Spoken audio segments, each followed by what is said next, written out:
সিম দিয়া টমেটো দিয়া আলু দিয়া ভর্তা আপনাদেরকে দেখাচ্ছি। দেখুন সিমগুলো নিয়ে নিই। গরম, অনেক গরম রে ভাই, কষ্টের জীবন।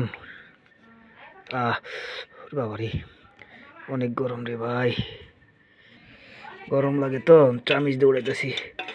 ওরে বাবারে, এই যে দেখেন টমেটো, টমেটো, এই যে আরেকটা টমেটো, টমেটো, এই যে আরেকটা টমেটো, তারপরে হচ্ছে লোগা এই যে আলুগুলো দেখছেন, একটু পরে উঠাচ্ছে, আলুগুলো একটু পরে উঠা। হ্যাঁ ভাই, অপেক্ষা থাকেন। এখন এগুলা মাখাই মাখাই, বুঝছেন? কষ্ট রে ভাই, গরিবের জীবনটাই কষ্ট, গরিবের জীবনটাই কষ্ট।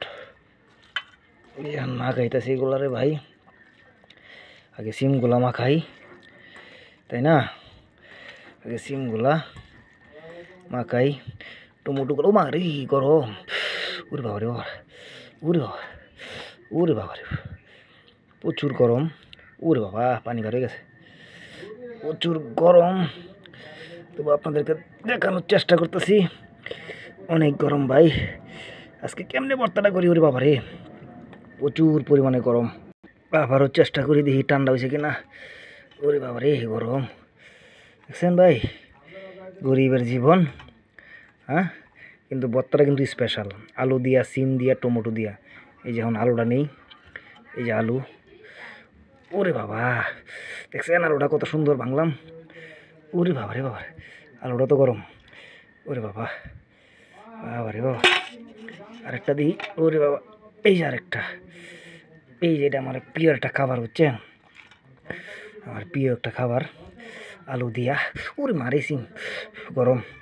আলু দিয়া, সিম দিয়া, টমেটো দিয়া, বুঝছেন? মজার খাবার, আপনারা মাঝে মাঝে করে খাবেন। কিন্তু এই যে গরম থেকে সাবধান, ঠিক আছে?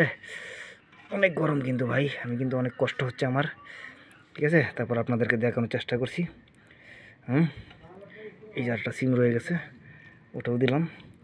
আর সবচেয়ে হচ্ছে গা, বেশি আমার প্রিয় জিনিসটা হচ্ছে গা, যেটাকে সবচেয়ে বেশি ভালোবাসি, সেটা হচ্ছে এই যে সিমের বিচিগুলা।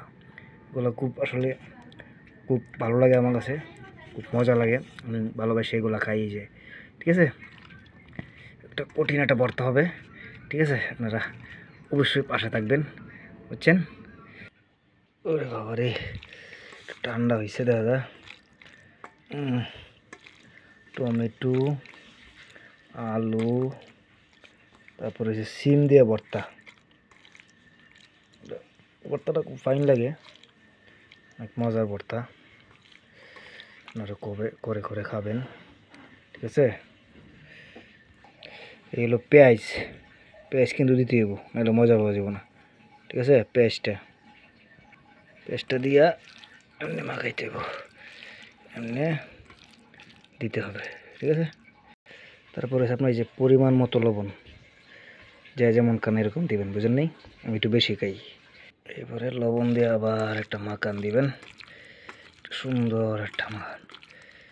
ওরে বাবারে বাবারে, তারপরে কঠিন একটা ভর্তা হয়ে যাব।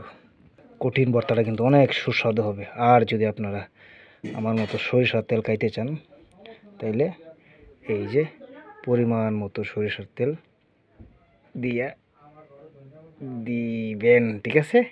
ওকে, ধন্যবাদ, সবাই ভালো থাকবেন, ভিডিওটার পাশে থাকবেন।